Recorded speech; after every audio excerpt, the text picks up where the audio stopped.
Hi all, welcome back. So previous lecture में हमने देखा GSTR 1 क्या होता है, GSTR 2A क्या होता है और GSTR 3B क्या होता है।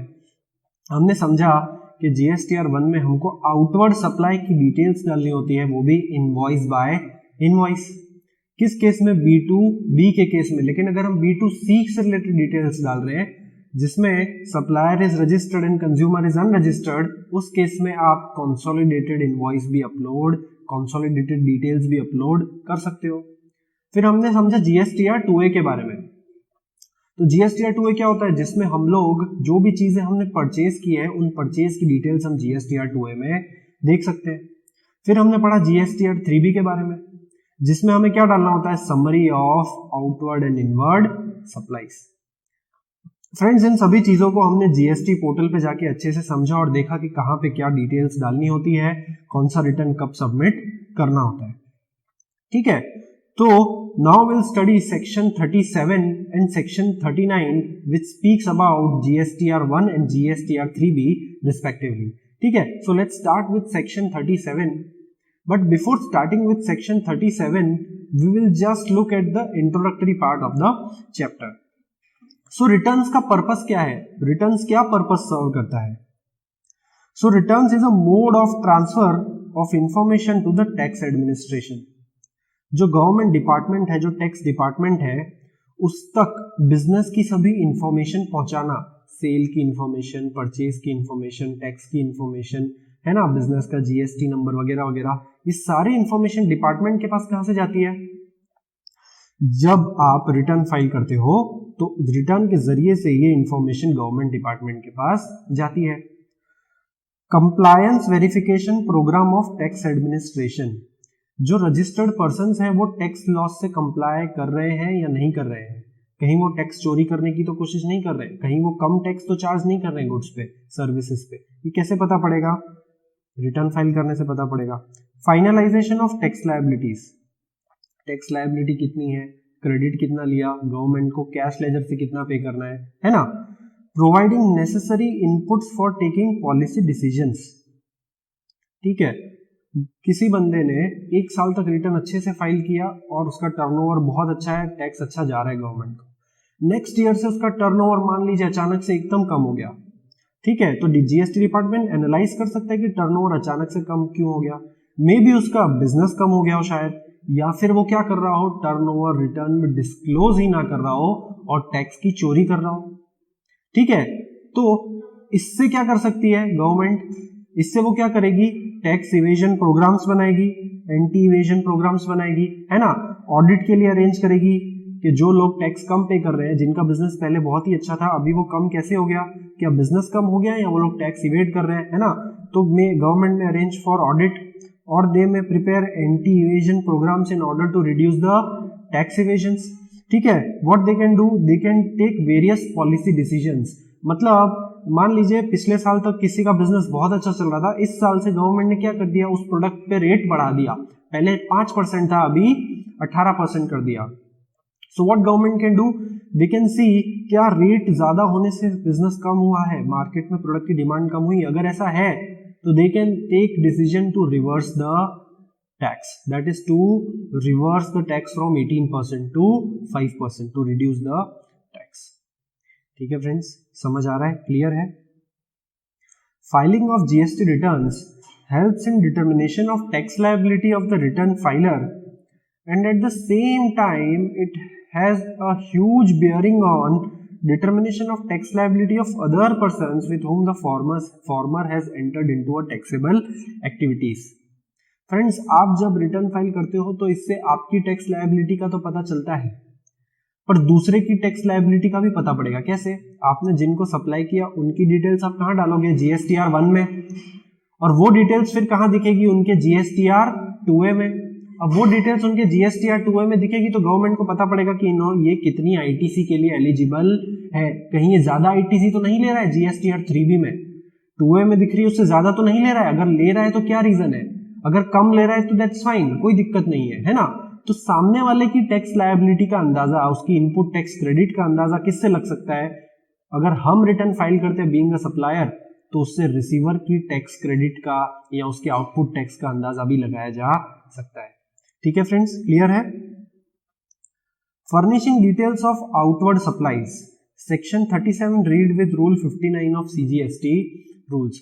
फ्रेंड्स क्या बोला है, furnishing details of outward supplies. Outward supply की डिटेल्स आप कहां फर्निश करते हो, आउटवर्ड सप्लाई की डिटेल्स हम फर्निश करते हैं GSTR 1 में, तो उसके बारे में कहां पे लिखा है, सेक्शन 37 रीड विथ रूल 59 में। ठीक है, तो हमको पता है कि GSTR 1 में क्या क्या डिटेल्स डालनी होती है ना, वो दिखता कैसा है, उस पर हम लोग को बाइफरकेटेड डिटेल्स डालनी होती है, B2B अलग, B2C अलग, एग्जेम्प्ट सप्लाई अलग, है ना। तो लेट्स रीड इट कि थियरी क्या कहती है, सेक्शन 37 क्या कहता है GSTR 1 के बारे में। The details of outward supplies of both goods and services are required to be furnished by every registered person, including casual registered person, except the following.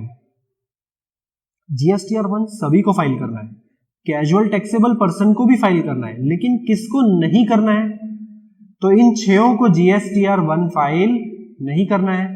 ठीक है, नॉन रेसिडेंट टैक्सेबल पर्सन को file नहीं करना है, तो वो क्या file करेगा वो हम आगे देखेंगे चैप्टर में। कंपोजिशन स्कीम वाले बंदे को भी GSTR 1 फाइल नहीं करना है, तो उसको क्या फाइल करना है वो भी हम आगे देखेंगे चैप्टर में। उसके अलावा है input service distributor, tax deducted at source, tax collected at source, OIDAR, ये सारे जो है इनको भी GSTR 1 फाइल नहीं करना है, और ये चारों जो है ये आपके कोर्स में नहीं है। इनको कौन सा रिटर्न फाइल करना है ये हम कहां पढ़ेंगे, ये हम CA फाइनल के कोर्स में पढ़ेंगे। क्लियर है फ्रेंड्स, ठीक है। Provision for filing of returns by input service distributor, person deducting tax, collecting tax and OIDAR will be discussed at final level. The details of outward supplies are required to be furnished electronically in form GSTR 1. GSTR 1 for a particular month is filed on or before the 10th of the day immediately succeeding the month. क्या बोला है, GSTR 1 कब तक file कर देना है, मान लीजिए आप जैन में हैं, तो जैन का GSTR 1 कब तक फाइल करना है, 1st to 10th फेब के बीच, कभी भी 1st फेब से लेके 10th फेब तक आप GSTR 1 फाइल कर सकते हो। कौन से महीने का, जैन मंथ का। In other words GSTR 1 of a month can be filed any time between 1st and 10th day of the succeeding month. It may be noted that GSTR 1 can not be filed during 11th day to 15th day of the succeeding month. तो आपको 10th तक file कर देना है, अगर file करने में delay हो गई तो नहीं फाइल कर पाए तो क्या आप 11th date to 15th date के बीच फाइल कर सकते हो, बोला है 11th टू 15th के बीच फाइल नहीं कर सकते हो। तो अगर डिले हो गया फाइल करने में, 10th तक आप फाइल नहीं कर पाए, तो कब फाइल करोगे, 16th डेट ऑनवर्ड, 16 तारीख से आप कभी भी फाइल कर सकते हो, 11 से 15 के बीच फाइल नहीं करोगे। क्यों, क्योंकि GSTR 2A इस टाइम पे पॉपुलेट होता है। मतलब आपने GSTR 1 फाइल किया तो वो सभी डिटेल्स कहां ऑटो पॉपुलेट होगी, GSTR 2A में, किसके, रेसिपिएंट के, तो वो ऑटो पॉपुलेशन इस पीरियड में होता है। ठीक है फ्रेंड्स, क्लियर है। तो 11 to 15 के बीच आप क्या करोगे, GSTR 2A file, GSTR 1 file नहीं करोगे। 10 तारीख तक फाइल नहीं कर पाए तो 11 से 15 के बीच नहीं करोगे, फिर कब से कर सकते हो, 16 डेट से फिर से फाइल कर सकते हो। ठीक है friends, clear, fine. The details of outward supplies pertaining to a month of October will be required to be furnished on or before 10th of November. अक्टूबर की डिटेल्स 10 नवंबर तक फाइल हो जानी चाहिए। And GSTR 1 for October cannot be filed between 11th November to 15th November. ठीक है friends, clear है। A taxpayer cannot file GSTR 1 before the end of current tax period. मतलब जैन में हो आप, तो जैन में आप जैन का रिटर्न फाइल नहीं कर सकते। आप सोच रहे हो आज 31 जनवरी है, मेरे पूरे महीने का सप्लाई हो गया है, ठीक है, जैन का, तो मैं 31 जैन को ही रिटर्न फाइल कर देता हूँ जनवरी का, तो ऐसा आप नहीं कर सकते। रिटर्न कब फाइल करना है, 1st फेब से 10th फेब के बीच जैन का। फेब का रिटर्न कब फाइल करना है? 1 मार्च से 10 मार्च के बीच। सेम मंथ में रिटर्न फाइलिंग नहीं कर सकते, लेकिन इसके हैं 2 एक्सेप्शंस।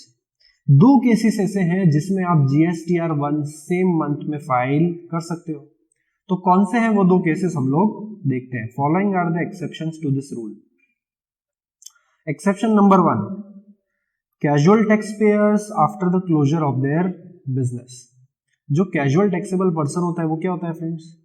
ये वो लोग होते हैं जिनका अपने स्टेट में कोई रजिस्ट्रेशन है, लेकिन ये दूसरे स्टेट में बिजनेस करने जाते हैं और वहां पे उनका रजिस्ट्रेशन नहीं होता है। तो वो बिजनेस करने गए हैं फॉर अ शॉर्ट ड्यूरेशन, 1.5 से 2 महीने के लिए। तो वो क्या सोचते हैं? परमानेंट रजिस्ट्रेशन नहीं लेते। कैसा रजिस्ट्रेशन ले लेते हैं? Registration as a casual taxable person. अच्छा, तो वो कैजुअल टैक्सेबल पर्सन के तरीके से रजिस्ट्रेशन लेते हैं, तो उनको मान लीजिए जैन और दिसंबर 2 महीने तक बिजनेस करना है, और जैन 10th को मान लीजिए उनका बिजनेस हो गया क्लोज। तो लॉ ये कहता है कि कैजुअल टैक्सेबल पर्सन अगर 10th जैन को उसका बिजनेस क्लोज हो जाता है तो वो जैन के मंथ में ही अपना रिटर्न फाइल कर सकता है। जैन में फाइल नहीं किया तो ड्यू डेट कौन सी है? 10th of succeeding month. 10th of succeeding month तक तो एनी हाउ उसको फाइल कर देना ही पड़ेगा। ठीक है फ्रेंड्स, क्लियर है? समझ आ रहा है? फाइन। सेकेंड एक्सेप्शन कौन सा है? Cancellation of GST of a normal tax payer. Friends, अगर कोई बंदा अपना GST नंबर कैंसिल कराता है तो उसको एप्लीकेशन देते ही, एप्लीकेशन डेट के बाद वो कभी भी अपना रिटर्न फाइल कर सकता है। मान लीजिए जैन में एक बंदे ने 15th जैन को अपना GST रजिस्ट्रेशन कैंसिल कराया, तो क्या वो जैन में रिटर्न फाइल कर सकता है? हाँ, 1st to 15 जैन के बीच उसने जो भी ट्रांजेक्शन किए उसका रिटर्न वो 15 जनवरी के बाद कभी भी फाइल कर सकता है। उसको नेक्स्ट मंथ तक वेट करने की कोई जरूरत नहीं है। ठीक है friends, clear? Fine. A tax payer who has applied for cancellation of registration will be allowed to file GSTR 1 after confirming the receipt of the application. उसकी एप्लीकेशन रिसीव होने के बाद वो कभी भी GSTR 1 फाइल कर सकता है। ठीक है, कैंसिलेशन की एप्लीकेशन रिसीव होने के बाद सेम मंथ में भी फाइल कर सकता है। तो प्रोविजन क्या है? You can not file GSTR 1 in the same month. Jain का रिटर्न जैन में फाइल नहीं कर सकते। एक्सेप्शंस कौन से हैं? 2 exception. The case of casual taxable person wherein he has closed his business, and second case wherein we apply for cancellation of registration. ठीक है friends, clear? Fine. GST is a destination based tax, consumption tax, destination based consumption tax. Hence the tax revenue is transferred to the state which is the place of supply of a particular transaction. Since the place of supply is crucial for determining the share of every state in revenue, GSTR 1 also captures information relating to place of supply. मतलब friends, इसका मतलब कि बंदे ने goods जहां supply किए हैं, जिस स्टेट में गुड्स कंज्यूम हुए हैं, उस स्टेट का रेवेन्यू होगा। ऐसे कैसे पता पड़ता है? Because GST is a consumption based tax. तो ऐसा लॉ ये कहता है कि GSTR 1 में प्लेस ऑफ सप्लाई मेंशन करना मैंडेटरी है। मतलब GSTR 1 में आप जब रिटर्न फाइल करोगे तो आपको इनवॉइस की जो डिटेल्स डालोगे उन डिटेल्स में प्लेस ऑफ सप्लाई डालना जरूरी है, क्योंकि प्लेस ऑफ सप्लाई से क्या पता पड़ेगा कि ट्रांजैक्शन इंटरस्टेट है या इंट्रास्टेट है। आपका GST नंबर तो पता ही है डिपार्टमेंट को, क्योंकि आप रिटर्न फाइल कर रहे हो। तो आपके GST नंबर में आपको पता है कि पहले 2 डिजिट्स कौन से होते हैं? पहले 2 नंबर्स स्टेट कोड के। तो गवर्नमेंट को पता है कि आप कौन से स्टेट में रजिस्टर्ड हो। तो प्लेस ऑफ सप्लाई, मान लीजिए अगर आप गुजरात में रजिस्टर्ड हो और प्लेस ऑफ सप्लाई में आप गुजरात लिखते हो, तो क्या हुआ? Intrastate transaction. तो गुड्स कहां कंज्यूम हुए? गुजरात में। तो रेवेन्यू किसका होगा? गुजरात गवर्नमेंट का। मान लीजिए आपने प्लेस ऑफ सप्लाई में लिखा राजस्थान, तो गुड्स कहां गए? गुजरात से राजस्थान। तो कैसा ट्रांजैक्शन हुआ? इंटरस्टेट। गुड्स कहां कंज्यूम हुए? राजस्थान में। तो इनकम किसकी होगी? राजस्थान गवर्नमेंट की। ठीक है, इसलिए प्लेस ऑफ सप्लाई लिखना GSTR 1 में मैंडेटरी है। इनवॉइस में भी प्लेस ऑफ सप्लाई मेंशन करना मैंडेटरी है, क्योंकि उससे पता पड़ता है कि CGST SGST लगेगा या आईजीएसटी लगेगा। उससे यह भी पता पड़ता है कि किस स्टेट का रेवेन्यू होगा। ठीक है फ्रेंड्स, क्लियर है, सिंपल है, फाइन। अब हम देखते हैं कंटेंट्स ऑफ जीएसटीआर1। तो क्या बोला है जीएसटीआर1 में, क्या होगा, GST number, name, business name, turnover कितना है, टैक्स पीरियड कौन सा है, जैन, फेब, मार्च, अप्रैल, एचएसएन वाइज समरी है ना, एचएसएन की डिटेल्स होगी कि कौन से एचएसएन के कितने गुड्स बिके, डिटेल्स ऑफ डॉक्यूमेंट्स इशूड, कितने इनवॉइसेस इशू हुए हैं, एडवांस रिसीव हुआ कि नहीं, एडवांस एडजस्ट कितना हुआ। ठीक है फ्रेंड्स, ये एडवांस रिसीव्स एंड एडजस्टेड ये आपके लिए थोड़ा टेक्निकल हो जाएगा, मैं आपको अभी ये ज्यादा डिटेल में नहीं समझा रहा हूं। जब आप रिटर्न फाइलिंग का प्रैक्टिस जब प्रैक्टिकली करेंगे तब आपको इन सब चीजों का ऑटोमेटिकली आइडिया आ जाएगा। ठीक है, आपके एग्जाम पॉइंट ऑफ व्यू से ये advance received and advance adjusted समझना इतना जरूरी नहीं है। क्लियर। और ये क्या बोला है, HSN wise summary of outward supplies, मतलब मैंने आपको बताया था कि एचएसएन क्या होता है, harmonised system of nomenclature. Her HSN code के क्या होते हैं, हर गुड्स का क्या होता है, एचएसएन कोड। तो कौन से गुड्स, यानी एक एचएसएन कोड्स के कितने गुड्स बिके, दूसरे एचएसएन कोड से कितने गुड्स बिके, वो सारी डिटेल एचएसएन वाइज भी जीएसटीआर1 में देनी होती है। ठीक है, इसके अलावा हमने क्या क्या देखा था कि जीएसटीआर1 में क्या होता है, B2B सप्लाई की इंफॉर्मेशन देनी होती है, रजिस्टर्ड टू रजिस्टर्ड पर्सन का कितना सप्लाई हुआ, business to consumer registered to unregistered कितना सप्लाई हुआ, जीरो रेटेड सप्लाई कितना है, डेबिट नोट क्रेडिट नोट कितना है, नील रेटेड एग्जेम्प्टेड कितना है, अमेंडमेंट फॉर द पीरियड कितना है। ठीक है, अमेंडमेंट फॉर द पीरियड मतलब टेबल 9, 10 एंड 11, जिसमें आप क्या इंफॉर्मेशन देते हो कि मैंने जो जैन में आपने मान लीजिए कोई रिटर्न फाइल किया और उसमें कोई मिस्टेक रह गई, तो फेब, मार्च, अप्रैल में आप क्या कर सकते हो, फ्यूचर डेट पे उसको अमेंड कर सकते हो। तो अमेंडमेंट में आप क्या डिटेल डालोगे कि जैन में ये इनवॉइस नंबर मैंने डाला था जीएसटीआर1 में और उसमें जीएसटी नंबर या अमाउंट या टैक्स गलत था, तो उसको आप क्या करोगे, टेबल 9, 10, 11 में अमेंड करोगे। कौन से मंथ में अमेंड करोगे, जिस मंथ में आपने ये मिस्टेक आइडेंटिफाई की उस मंथ में आप इसको अमेंड करोगे। मान लीजिए जैन में की गई मिस्टेक, जैन में फाइल किया हुआ जीएसटीआर1, उसकी मिस्टेक आपको पता पड़ी, फेब में पता पड़ी या अप्रैल में पता पड़ी या मई में पता पड़ी, तो आप क्या करोगे, मई में पता पड़ी तो मई में टेबल 9, 10 या 11 विच एवर इज एप्लीकेबल, जिसमें भी डिटेल्स एप्लीकेबल है डालने के लिए, उस टेबल में क्या करोगे, इनवॉइस को, डेबिट नोट या क्रेडिट नोट को क्या करोगे, अमेंड करोगे। ठीक है फ्रेंड्स, क्लियर है, fine. Registered person is required to furnish details of invoices and revised invoices issued in relation to the supplies made by him to the registered and unregistered persons during a month and debit and credit notes in GSTR1 in the following manner। क्या बोला है, जो आप invoice की details upload करते हो या credit note debit note की डिटेल्स अपलोड करते हो, तो उसको इनवॉइस वाइज करना है कि कंसोलिडेटेड करना है, ये कहां पे लिखा है, इस टेबल में लिखा है। फ्रेंड्स, इस टेबल से ज्यादा आपको ये चीज इस चार्ट में ज्यादा अच्छे से समझ में आएगी। तो फ्रेंड्स, अब हम देखेंगे कि कहां पे हमको कंसोलिडेटेड डिटेल्स डालनी है जीएसटीआर1 में और कहां पे हमको इनवॉइस वाइज डिटेल्स डालनी है। ठीक है, so if your outward supply is business to business supply, मतलब registered person to registered person, तो उस केस में चाहे इंटरस्टेट सप्लाई हो या इंट्रास्टेट सप्लाई हो, उस केस में आपको इनवॉइस वाइज डिटेल ही अपलोड करनी है। ठीक है, हर पर्सन को कितना सप्लाई किया उस सभी सब डिटेल्स आपको कैसे करनी है, इनवॉइस बाय इनवॉइस आपको जीएसटीआर1 में डालनी है। अगर B2C सप्लाई है, मतलब बिजनेस टू कंज्यूमर, मतलब registered person to unregistered person, तो इस केस में अगर इंट्रास्टेट सप्लाई है, supply within the state, तो आप कैसे कर सकते हो, कंसोलिडेटेड डिटेल्स अपलोड कर सकते हो।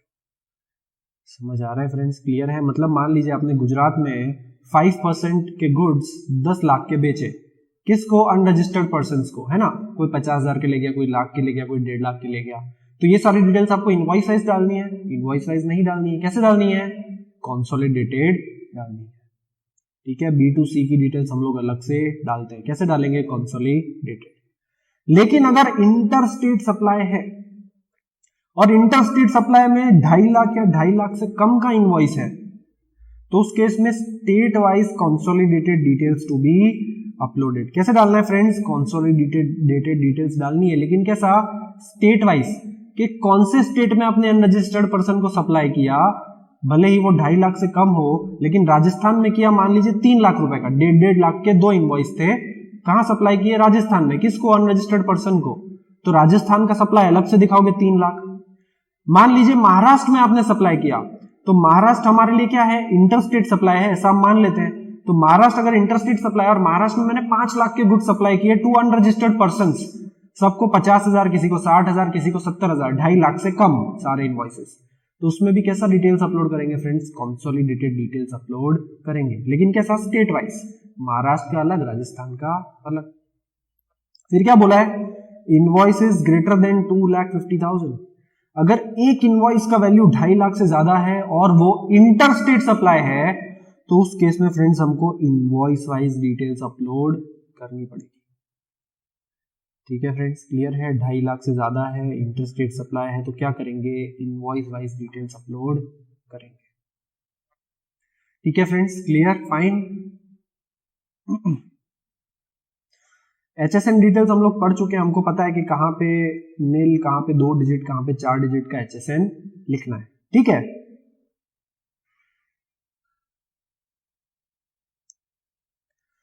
it can be seen from the above table that uploading of invoices depends on whether the supply is B2B or B2C, plus whether the supply is intrastate or interstate। क्या बोला है, आपको consolidated invoice upload करना है या invoice wise details upload करनी है, इनके लिए कौन से फैक्टर्स हैं, किन फैक्टर्स के बेसिस पे आप डिसाइड करोगे कि कंसोलिडेटेड अपलोड करूं या इनवॉइस डिटेल्स डालूं, इनवॉइस वाइज डिटेल्स डालूं। तो आप देखोगे कि B2B सप्लाई है या B2C है, इंटरस्टेट है या इंट्रास्टेट है, इनके बेसिस पे आप डिसाइड कर पाओगे। For the month of October the tax payer can upload invoices from 1 October to 10 November. ये फ्रेंड्स हमने ऑलरेडी समझ लिया, ये आप रीड करेंगे तो आपको समझ आ जाएगा। इसमें केवल एक एडिशनल पॉइंट्स है फ्रेंड्स, और वो ये है कि जो आप GSTR 1 में आपने जो इनवॉइसेस अपलोड की, जो इनवॉइस की डिटेल्स अपलोड की, उसको आप चेंज कर सकते हो बिफोर सबमिटिंग GSTR 1। मैंने आपको पोर्टल पे बताया था कि एक सबमिट का बटन था, GSTR 1 पूरा फिल करने के बाद नीचे क्या था, एक सबमिट का बटन। वो सबमिट का बटन क्लिक करने से पहले आप GSTR 1 में कोई भी चेंजेस कर सकते हो। एक बार आपने सबमिट का बटन क्लिक कर दिया, उसके बाद आप GSTR 1 में कोई भी चेंजेस नहीं कर सकते।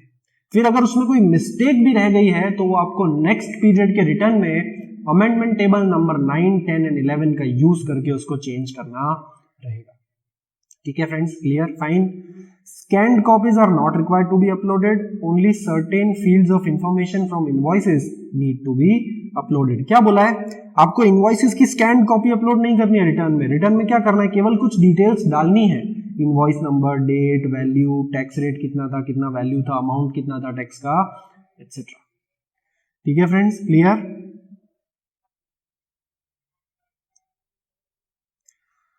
The details of outward supplies for a month furnished by a supplier are communicated and made available electronically to the respective recipient in part A of GSTR 2A। क्या बोला है कि जो भी डिटेल्स आप GSTR 1 में डालोगे वो सभी डिटेल्स रेसिपिएंट को कहां पे दिखेगी, GSTR 2A में दिखेगी। उसने जो भी परचेज की उसको कहां दिखेगी, GSTR 2A में दिखेगी। क्यों दिखेगी, क्योंकि आप GSTR 1 में इन डिटेल्स को डालोगे।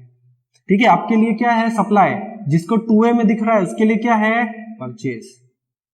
ठीक है, table 9, 10 and 11 of GSTR 1 provide the amendments in details of taxable outward supplies furnished in the earlier periods, the details of debit, original debit note, credit note, refund vouchers issued by the taxpayer in the current tax period, as also the revision in the debit note, credit note, refund vouchers issued in the earlier tax period are required to be shown in table 9 of GSTR 1। क्या बोला है कि जो आपने original upload किया था previous months में और जो आपने करंट मंथ में न्यू इशू किया, यानी जिस चेंजेस के साथ आपने न्यू इशू किया, इनवॉइस में कुछ चीजें गलत थी, सुधार के नया इनवॉइस बना के सप्लायर को दिया, ठीक है, सॉरी रेसिपिएंट को दिया, तो उस केस में क्या होना चाहिए, पुरानी डिटेल्स और नई डिटेल्स दोनों ही अमेंडमेंट टेबल में मेंशन होनी चाहिए। ठीक है, if the supplier discovers any error और omission he shall rectify the same in the same tax period during which such error or omission is noticed and pay the tax and interest if any in case there is a short payment. क्या बोला है कि जिस महीने में आपको पता पड़ेगा कि आपने गलती की थी किसी प्रीवियस टैक्स पीरियड में, तो जिस मंथ में आपको पता पड़ा कि गलती हुई थी, आप उसी मंथ में रेक्टिफाई कर दोगे. ऑब्वियस है ना, आपको पता पड़ेगा कि जैन में जो रिटर्न फाइल किया था उसमें क्या हुई थी गलती, तो मार्च अप्रैल मई या जब भी आपको पता पड़ा कि ये गलती हुई थी, तो आप क्या करोगे, टेबल 9, 10, 11 का यूज करके उस गलती को सुधारोगे. क्या करोगे, उस इनवॉइस को, क्रेडिट नोट को, डेबिट नोट को अमेंड कर दोगे. ठीक है. However the maximum time limit within which such amendments are permissible is earlier of the following dates. क्या बोला है कि टाइम लिमिट है जिसमें आपको ये अमेंडमेंट कर देना होगा. अगर इस टाइम लिमिट के बाद अगर आप ये अमेंडमेंट्स करते हो तो इस अमेंडमेंट को अलाउ नहीं किया जाएगा. So time limit क्या है? Date of filing of monthly return under section 39 for the month of September following the end of financial year. मतलब succeeding financial year के सितंबर के रिटर्न की ड्यू डेट या फिर date of filing relevant annual return whichever is earlier. तब तक आप क्या कर सकते हो, अमेंडमेंट टेबल में डिटेल्स अमेंड कर सकते हो. फॉर एग्जाम्पल, आपने अप्रैल 2018 में रिटर्न फाइल किया, मतलब कौन सा फाइनेंशियल ईयर हुआ, 18-19, तो इसकी जो डिटेल्स है वो कब तक आप अमेंड कर सकते हो. Due date of filing return for the month of सितंबर मतलब 20 अक्टूबर 2019, और date of filing of annual return, तो annual return late by late कब तक फाइल कर सकते हैं, 31 दिसंबर 2019. कौन से ईयर के लिए, 18-19 के लिए. अगर एनुअल रिटर्न 31 दिसंबर को फाइल हुआ तो 20 अक्टूबर कम्स फर्स्ट, तो whichever is earlier comes to 20th October. तो 20th October would be your last date, would be your last month to amend details that you have uploaded in GSTR1 of April 2018. ठीक है. अगर मान लीजिए annual return file हुआ होता 20 या फिर मान लीजिए 10 अक्टूबर को, तो whichever is earlier comes to 10th October.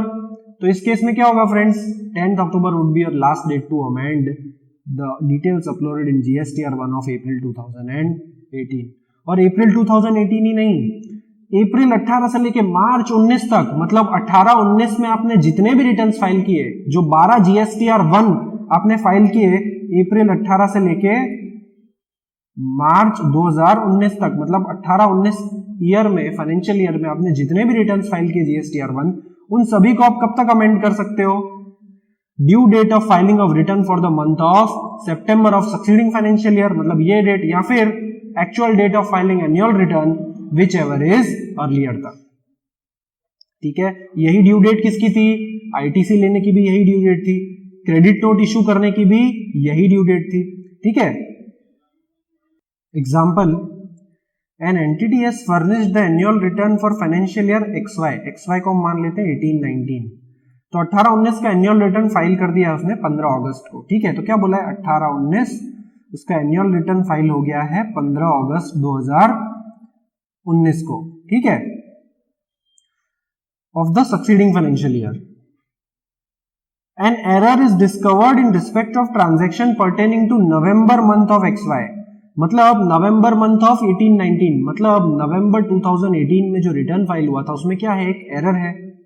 Entity has filed the return for month of September of YZ, year YZ मतलब मान लेते हैं 19-20, 18-19 XY, तो YZ कौन सा हुआ, 19-20, मतलब सक्सीडिंग फाइनेंशियल ईयर. ठीक है. On 20th October. तो सितंबर का रिटर्न कब फाइल हुआ है फ्रेंड्स, सितंबर का रिटर्न फाइल हुआ है सक्सीडिंग मंथ का सक्सीडिंग ईयर का जो सितंबर है उसका रिटर्न कब फाइल हुआ है, 20th-10-2019. In this case, rectification of error pertaining to the transaction in November month of year XY, मतलब 18-19 का नवंबर, मतलब नवंबर 2018 का जो रिटर्न है उसकी जो एरर है उसको आप कब तक रेक्टिफाई कर सकते हो, तो 20th अक्टूबर और 15th August which ever is earlier which comes to 15th August cannot be rectified beyond 15th August। क्या बोला है, जो गलती हुई थी उसको आप 15th अगस्त तक रेक्टिफाई कर सकते हो, 15 अगस्त के बाद रेक्टिफाई नहीं कर सकते। ठीक है friends, clear, fine. GSTR 1 needs to be filed even if there is no business. आपने जैन में कोई बिजनेस नहीं किया तो फेब में रिटर्न जो फाइल करोगे उसको कैसा रिटर्न फाइल करोगे फ्रेंड्स आप, nil return, zero turnover, zero credit. फिर आपने फेब में भी मान लीजिए कोई बिजनेस नहीं किया तो मार्च में कैसा रिटर्न फाइल करना पड़ेगा, nil return, zero turnover, zero credit, है ना। तो बिजनेस नहीं करो तो भी नील रिटर्न फाइल करना मैंडेटरी है। Tax payer opting for voluntary cancellation has to file GSTR 1 for the active period. मान लीजिए जनवरी 15 को आपने क्या किया, कैंसिल कर दिया रजिस्ट्रेशन, तो 15 जनवरी तक जितना बिजनेस किया आपने उतने का तो GSTR 1 आपको फाइल करना पड़ेगा।